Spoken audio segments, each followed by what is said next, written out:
Rain hammered against the glass walls of the penthouse as Marcus Whitmore stood alone, staring over the skyline of Chicago. At 38, Marcus had everything magazines said a man should want. He owned luxury hotels across 3 continents. His name appeared in business journals every month. Politicians shook his hand. Investors chased his approval. Yet every night, when the city lights dimmed and silence settled into his massive apartment, one thought haunted him. He lost the only woman who had ever truly loved him. And it had been his fault. Marcus loosened his tie and poured himself another drink, though he barely tasted it. His assistant's voice echoed in his mind from earlier that afternoon. "You have a guest list for the charity gala tomorrow, sir. Important people will attend." Important people. Marcus almost laughed. For years he had surrounded himself with important people. Models, executives, celebrities, women who admired his money before they ever learned his middle name. But none of them were Naomi Brooks. Naomi had loved him when he owned nothing but 2 suits and a dream. And he had thrown her away. 10 years earlier, Marcus was just another exhausted graduate student working nights at a downtown restaurant. He carried plates with aching feet and spent mornings trying to build a tech startup nobody believed in. That was where he met Naomi. She came into the restaurant every Thursday evening with a stack of books under her arm and her hair wrapped in colorful scarves. She always ordered tomato soup and herbal tea. And she always smiled at him. Not the fake smile wealthy customers gave waiters. A real one. Warm, patient, human. One snowy evening, Marcus accidentally spilled water near her table. "I'm so sorry," he said quickly, grabbing napkins. Naomi laughed softly. "Relax. It's water, not lava." That was the first time he heard her laugh. And after that, he looked forward to Thursdays more than anything else in his week.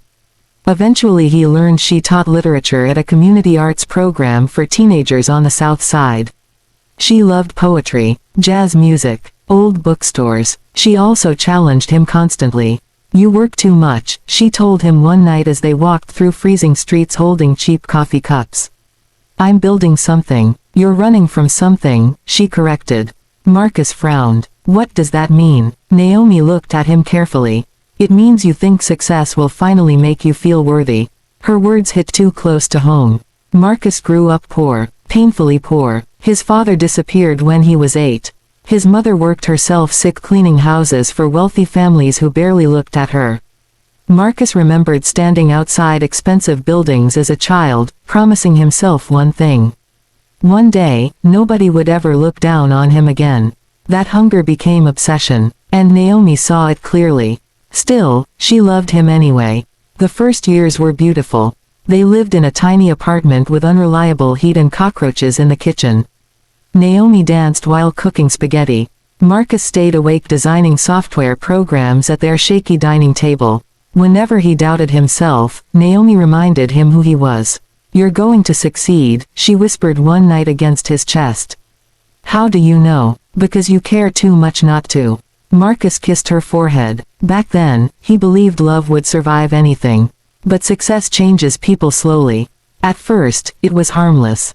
Longer work hours, more investor meetings, business trips. Then came the money. Real money. Marcus's startup exploded after a major corporation bought his software system. Within 3 years he became one of the youngest black billionaires in the country. Magazines called him visionary. Television hosts called him inspiring. Marcus started believing them. And somewhere along the way, he stopped listening to Naomi. "You missed dinner again," Naomi said quietly one evening. Marcus barely glanced up from his phone. "The Singapore deal is closing. You said that yesterday. Because it matters." She folded her arms. "Does anything else matter anymore?" Marcus sighed heavily. "Naomi, not tonight. That's the problem. It's never tonight." He rubbed his temples impatiently. "I'm doing this for us." "No," she said softly. "You're doing this for yourself." That angered him because it was true. Marcus started attending elite parties Naomi hated. He bought houses she never wanted. He surrounded himself with people who praised ambition and mocked simplicity. Naomi no longer recognized the man she loved. One night she attended a business gala with him wearing a simple dark blue dress. Elegant, beautiful, but Marcus noticed how executives' wives looked at her. Not wealthy enough. Not polished enough. Not one of them. Embarrassment twisted inside him. Later that night, in the limousine, Naomi stared out the window quietly. "What's wrong?" Marcus asked. "You were ashamed of me."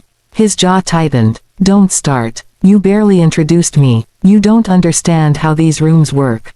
Naomi turned slowly toward him. "No, Marcus, you don't understand." He looked away first. That should have been the moment he changed. Instead, he drifted further. The breakup happened on a humid August night. Marcus had just signed the biggest deal of his career. Reporters called nonstop. Investors celebrated him across social media. He came home expecting Naomi to be proud. Instead, he found packed boxes near the door. His stomach dropped. "What's this?" Naomi stood quietly beside the window.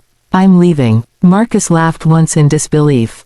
"Because I've been busy. Because you disappeared. I'm building an empire. And losing your soul doing it."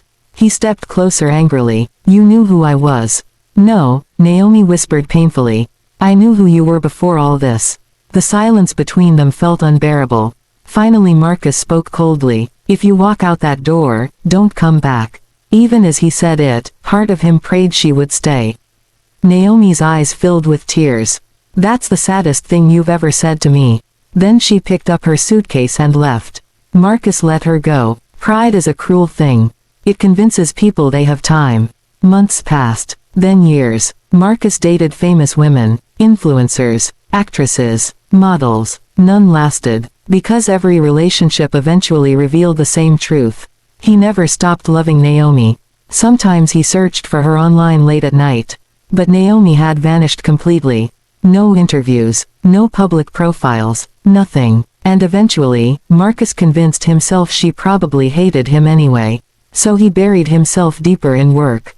Until the charity gala, the ballroom glittered with diamonds and champagne. Wealthy guests floated beneath golden chandeliers while cameras flashed endlessly. Marcus stood near the stage pretending to enjoy himself. Then he saw her. Time stopped. Naomi. She stood across the room speaking with another woman, wearing a cream-colored dress and natural curls resting against her shoulders. She looked older, wiser, even more beautiful. Marcus forgot how to breathe.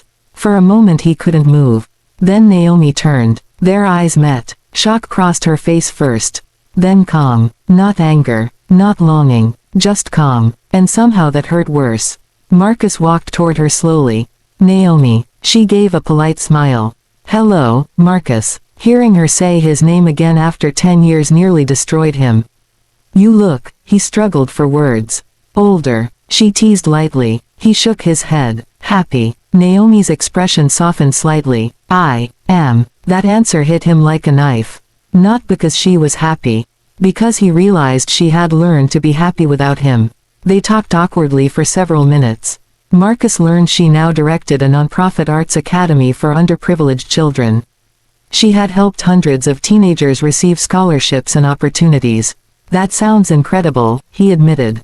"It matters to me." He nodded slowly. "It always did." Then Marcus noticed the wedding ring on her finger. His chest tightened instantly. "You're married." Naomi glanced at the ring briefly. "Yes." The word echoed painfully inside him. Before Marcus could respond, a tall man approached carrying 2 drinks. "Babe, they're looking for you near the stage." The man stopped politely when he saw Marcus. Naomi smiled gently. "Marcus, this is my husband, Daniel." "Husband." Daniel extended his hand warmly. "Nice to meet you. Naomi's told me about you." Marcus forced himself to shake his hand. "All good things, I hope." Daniel grinned. "Mostly." Naomi laughed softly. Marcus realized then something terrifying. He hadn't heard her laugh like that in over a decade. And another man got to hear it every day. That night Marcus couldn't sleep. Memories crashed into him relentlessly. Naomi dancing barefoot in their tiny apartment. Naomi reading books beside him while he worked. Naomi crying quietly as she left. For the first time in years, Marcus allowed himself to face the truth completely. He had not lost Naomi because of success. He lost her because he valued success more than her. Weeks passed, but Marcus couldn't forget seeing her again. Eventually he made a donation to Naomi's academy. A large one. She called him personally afterward. "You didn't have to do that." "I wanted to." There was silence. Then Naomi sighed softly. The kids will benefit from it. Thank you. After that, they spoke occasionally. Mostly about the academy, sometimes about life, never about the past. But slowly, old warmth returned. Not romance. Something quieter. Forgiveness. One afternoon Naomi invited him to visit the academy. Marcus arrived expecting a polished building. Instead he found old paint, worn floors, and children bursting with life and creativity. Music filled the hallways. Teenagers painted murals. A young girl played piano badly but passionately. And Naomi moved through the building like sunlight itself. Every child adored her. Marcus watched from a distance, realizing something profound. Naomi had built a meaningful life. Not a glamorous one, not a billionaire's life, a real one, and she had done it without him. Later they sat together in her office drinking coffee. You've changed, Marcus admitted quietly. Naomi smiled faintly. I had to. I'm sorry. She looked at him carefully. For what part? Marcus swallowed hard. All of it. Naomi leaned back silently. Finally she said, I loved you very much, Marcus. I know. No, she replied gently. I don't think you did. Her honesty hurt because he deserved it. She continued softly. You were so afraid of being powerless again that you became addicted to proving yourself. Marcus stared at the floor. I thought money would fix everything. And did it? He looked around the modest office filled with children's drawings taped to walls. Then he thought about his empty penthouse. No, Naomi nodded slowly. I figured that out before you did. As months passed, Marcus started changing in ways nobody expected. He reduced his workload, skipped meaningless parties, invested in community programs instead of luxury projects. The media called it a rebranding strategy. But it wasn't strategy, it was regret. One evening after a student performance at the academy, Marcus helped stack chairs while Naomi locked doors. You know, she said lightly, 10 years ago you wouldn't have touched folding chairs. He laughed quietly. 10 years ago I was an idiot. You were wounded. Marcus looked at her carefully. Daniel's a lucky man. Naomi smiled softly. Yes, he is. There was no cruelty in her answer. Only truth. And strangely, Marcus appreciated that.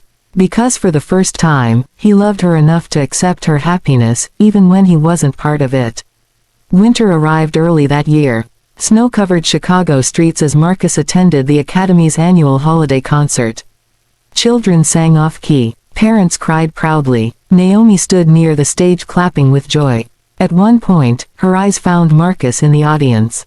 And she smiled warmly. Not with romance. Not with regret. But with peace. Marcus smiled back. For years he believed losing Naomi was the greatest tragedy of his life. But sitting there surrounded by music, laughter, and second chances, he finally understood something deeper. Love does not always return to the way it was. Sometimes the greatest act of love is allowing someone to become whole without you. Naomi had once loved a struggling young man with dreams bigger than his circumstances. Marcus had loved her too late. But because of her, he finally became the man he should have been all along. And maybe that was its own kind of redemption. Outside, snow continued falling gently over the city. Inside the academy, children laughed while Naomi stood beside her husband, glowing with quiet happiness. Marcus watched them for a moment longer. Then he buttoned his coat, stepped into the cold night air, and walked forward into a future no longer haunted by what he lost, but guided by what he learned.